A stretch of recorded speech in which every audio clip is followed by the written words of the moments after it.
Welcome to One on One. I'm your host, Jay Stoyan, and we're here with the Honorable David Onley, Lieutenant Governor of Ontario. Your Honor, thanks for joining us today. A real pleasure, thank you. It's quite an establishment here. It's an amazing suite of offices in the northwest wing of the Legislative Assembly at Queen's Park, and each Lieutenant Governor since late 1937, in fact it was December of 1937, has occupied these offices here at Queen's Park. It's called the Lieutenant Governor's Suite, but there is no living accommodations here. It's purely offices, and so we have 3 floors of offices. And we're on the main level now where most of the public entertaining takes place. Dining room, a drawing room here, and yeah, the atmosphere is amazing along with the trees. So we're here at the Christmas season. So what we'd like to do with Your Honor is actually talk about the present and then take it all the way back to the past, back to the days of Midland and Scarborough. Mm-hmm. But why don't we start with this? Can you tell us a little bit about your interactive and your involvement with the Queen as a representative? Well, the role of Lieutenant Governor is that of the Queen's representative in the province of Ontario.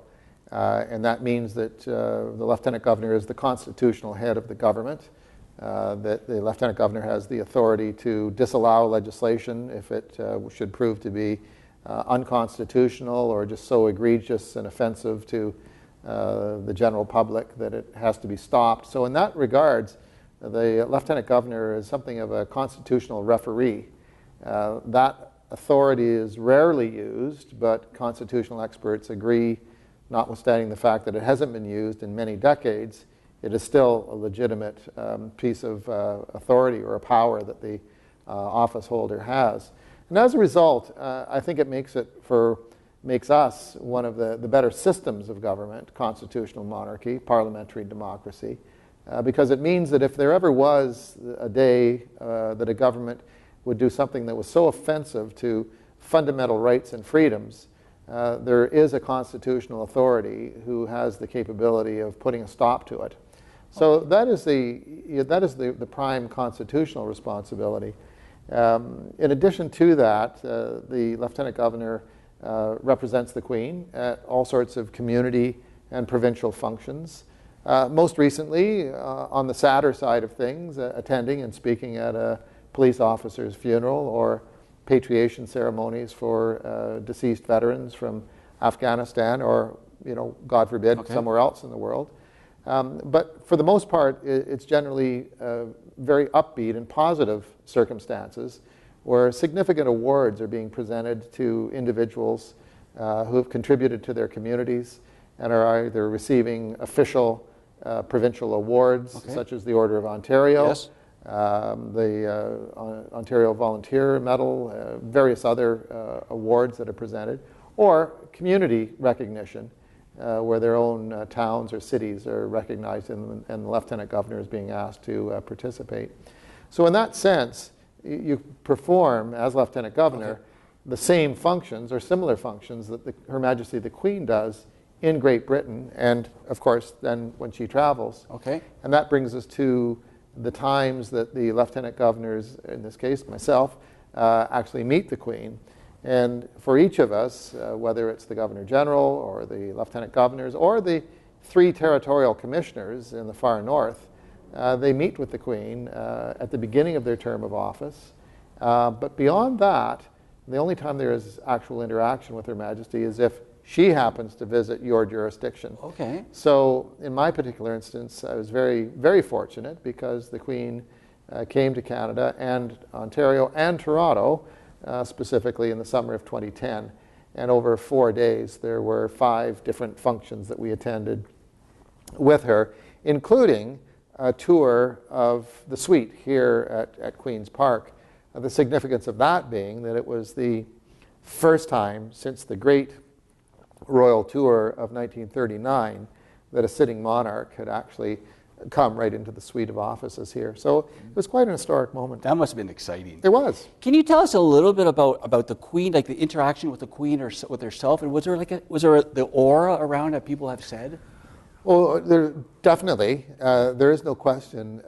She is a very charming person, a very warm and engaging person, and is very, very well studied on the particular jurisdiction. So her familiarity and awareness of the province of Ontario, specifically in Canada in general, certainly in our meeting with her in 2008, was really quite amazing. And similarly, during the times that we had to chat here in 2010, also showed quite an awareness of Ontario that she had on her part. And I assume that would be one of your highlights of your career, if not your life in general? Yeah, I mean, definitely. You know, one, in terms of being lieutenant governor, unlike perhaps a politician who, you know, at a young age, or, you know, I'm just happening to look at the picture of Chris Hadfield on the wall behind me here, behind us here, where, you know, he said as a small boy, he wanted to be an astronaut. And you hear all sorts of stories of famous politicians, whether it's Bill Clinton or you know, Jean Chrétien or someone like that in the respective leadership roles, who as young people said, I want to be prime minister, I want to be president. Well, I don't believe anyone ever says as a child, you know, someday I'd like to be lieutenant governor. I can imagine that's true. It just doesn't, it's not something that one aspires to. It's something that if it happens to come to you, because it's entirely the prime minister's choice, and no one else's. If it happens, it happens, and that was certainly my case, where some friends had approached me a year before Mr. Bartleman's term ended, my predecessor, and simply said, we think you should consider letting your name stand as the next lieutenant governor. And of course, I let that happen, and that indeed did take place.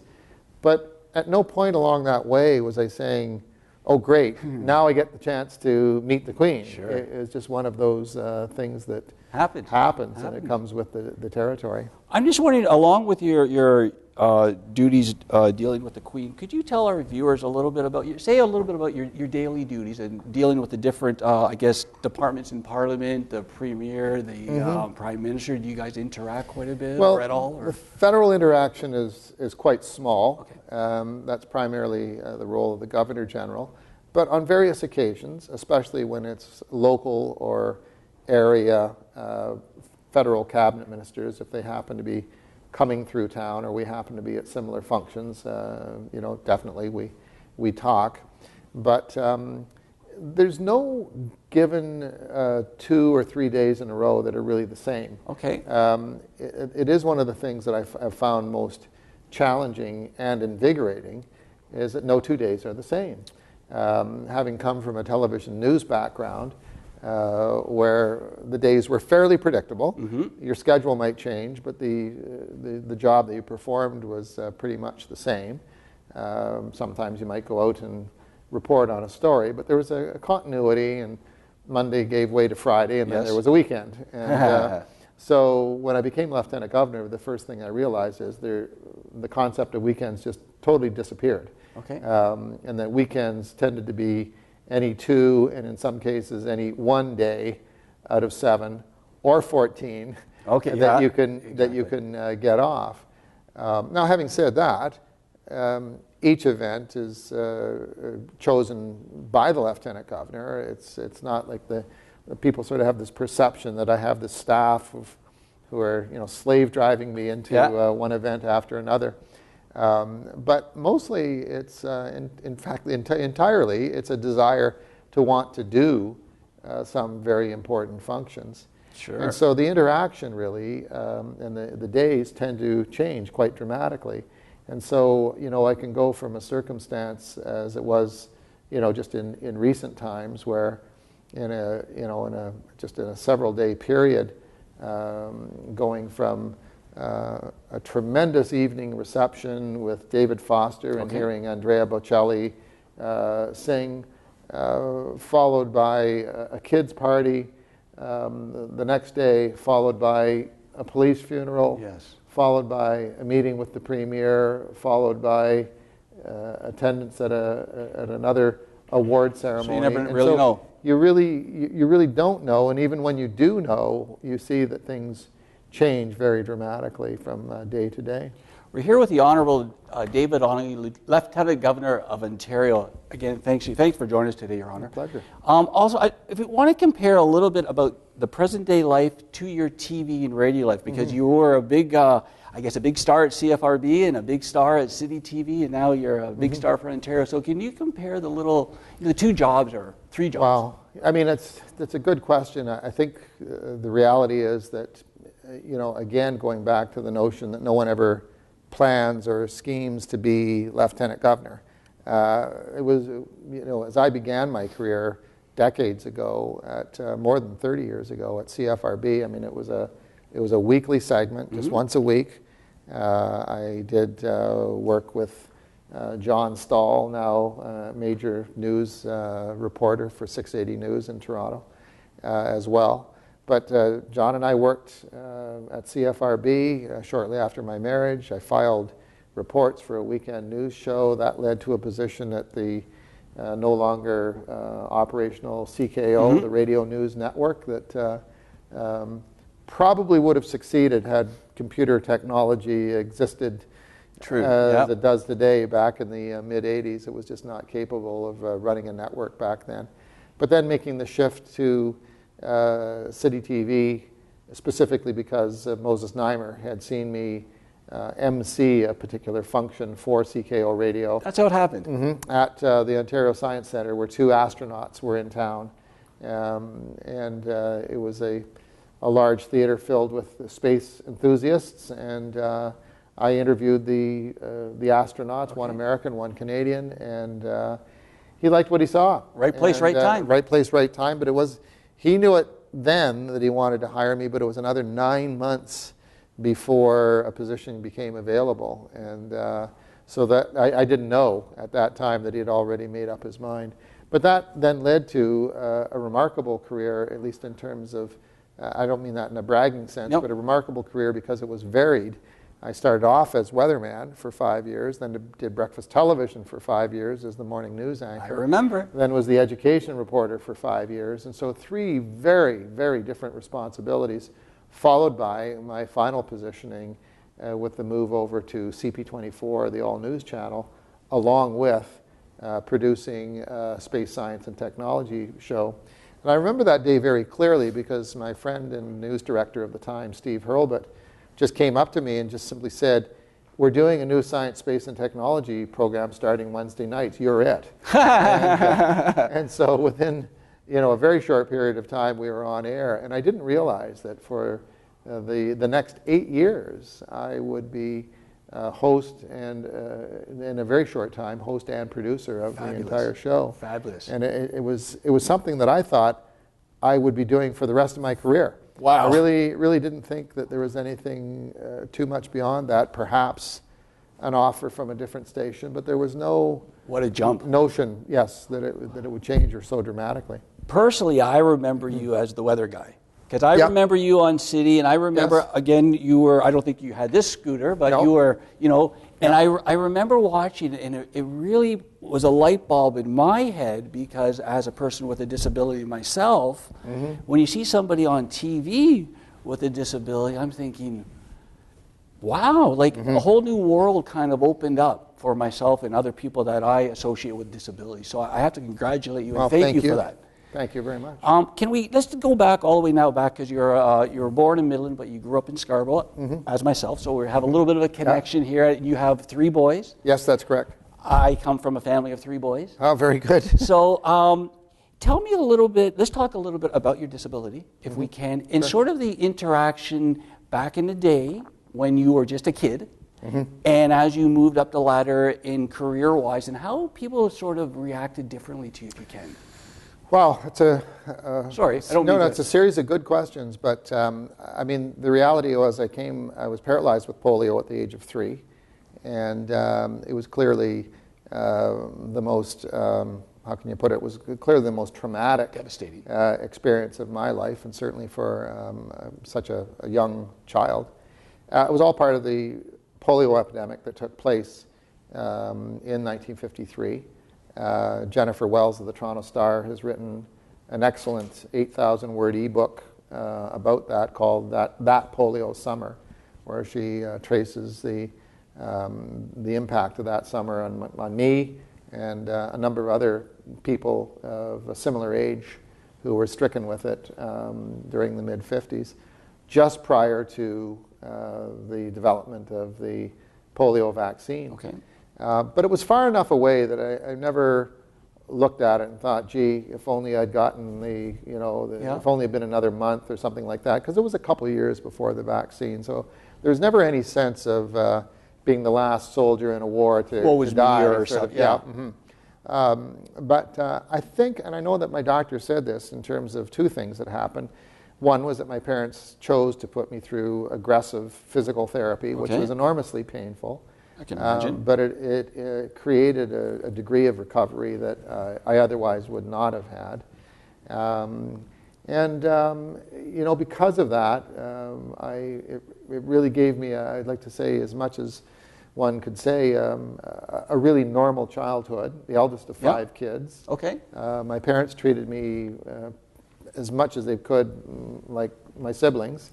And I think I got spanked just as often, put to bed early just as often, that sort of thing. But it was a very happy and supportive family environment. So I didn't really grow up thinking of myself as disabled. Okay. And even though clearly I was. Okay. And required all sorts of surgeries at the age of 9 and at the age of about 8 and again at age 12. Okay. And which was when braces were prescribed for me, long leg braces. And so I always maintained quite a mobile lifestyle. But, the reality is people stare, people look. Yes. And when I got into television, people continued to stare and look. But this time it was because I was being recognized as the TV personality as opposed to that person over there with the disability. You almost flipped. Very much so. And so it's not something I've dwelled on, but there's a delightful kids book out explaining disability, and it's called Different is Just Different. Okay. And it explains to kids at sort of the grade 2 and 3 level that people are different in our culture. And one of the differences, it can be different color, it can be different height, different size, different weight, and also different degrees of mobility, and different is just different. There you go. It's not better, it's not worse. And if I recall, didn't you do the speeches from the throne in your braces? Well, I've always worn braces, so in terms of standing, at least since I was 12. I have found for this position as Lieutenant Governor, I've used the scooters far more often than I was back in my city TV days. But it's more of a function of security in crowds, as opposed to any specific need. Because I still am quite mobile, but I also find that by using the scooter, it's energy conserving for me and for many other people who use scooters. But there's a balance there because you need to be active as much as you possibly can. And sometimes I just have to remind myself, just get up and walk from here to there. Don't just ride because it's easier. Well, thank you, Honor. A couple more questions and then we'll let you go. Quickly, is there any people that have inspired you throughout your life that you just hold on to right here, say, that you could... Well, as a kid, being a big sports fan, I admired Johnny Bower as a goalie. This was back in a long ago time when the Leafs won the Stanley Cup on a regular basis. But, seriously, as I became older and got into my 30s and really was then confronting the reality of being a person with a disability trying to make their way in the world in terms of building career, definitely... the Terry Foxes and the Rick Hansons of the world certainly inspired me in terms of motivation to keep on going, as they have countless millions of people around the world and certainly throughout Canada. So I would say those would be, some of the ones that right immediately would come to mind. And lastly, I'd like to congratulate on the many awards, honors that you've won, just a slew of Doctor of Law and the Terry Fox. Yes. So congratulations on that. Thank you very much. And if you could at least tell our viewers just something that from the heart that you would like to say to disabled, non-disabled people. Well, I think we've, during my term of office, and not just what I've been speaking about, but I think in general, there is a greater awareness and a continually growing awareness that people with disabilities have a positive role to play, not just out there with scooters and walkers and wheelchairs and canes and white canes and the whole range of disabilities, not just out there as consumers in the shopping malls and the plazas, but increasingly in the workforce. That's great. And that it's still an area, it's the final barrier in our culture, in our society, that is yet to be broken. All other minority groups, however you define them, have gone through the process of a degree of discrimination, sometimes very overt, sometimes very, very subtle. But each of these groups have worked their way through the structure and the hierarchy of our culture and our society to be fully functioning and employed members, where their employment statistics are virtually the same. The one remaining exception in our society is that of disabled people. And that's what we're trying to do. And that's what we're trying to do. Exactly. And by virtue of the fact that you with your disability are gainfully employed, that I with mine are gainfully am gainfully employed, I hope becomes an inspiration to people. It doesn't reduce the barrier and barriers, plural, that disabled people face in terms of employment, but hopefully, and I believe by leading by example and being good examples for employers, that increasingly they will see there is no such thing as a labor shortage. It doesn't exist in our culture. There are, however, 795,000 adults of employable age, skills, and talent who want to work but are currently on government assistance only because employers, too many of them, think there's a labor shortage. And of those 795,000, this according to the federal panel called Rethinking Disability that the Finance Minister Jim Flaherty convened a year ago and which released its report in early 2013. Of that 795,000, 340,000 are recent college and university graduates who now are trained, are able to work, who want to work, but are living on government assistance. And so when I hear an employer complain that there's a labor shortage, I respectfully say nonsense. It doesn't exist. What that employer has failed to do has failed to reach out to the different agencies, failed to reach out to your channel, for instance, failed to reach out by calling the Office of Lieutenant Governor, or any one of a number of social service agencies within our culture, whether it's the CNIB or just name the organization, to say, we have need of qualified workers, who do you have? And they all have lists. Yes. It could be linkup.ca, it could be joininfo.ca. I mean, there's a whole range of these groups and organizations. I cannot thank you enough. Coming from a person like yourself, it's going to resonate because we're trying to beat this drum, but we need all the support. So for you to take the time today, Your Honor, we are much, much appreciated. Again, I'm here with Lieutenant Governor of Ontario, David Onley, Honorable. I thank you again, sir, for taking the time. Again, I'm Jay Stoyan for One on One. We'll catch you next time. Thank you, sir. Thank you. I really appreciate it. You're very welcome. That was,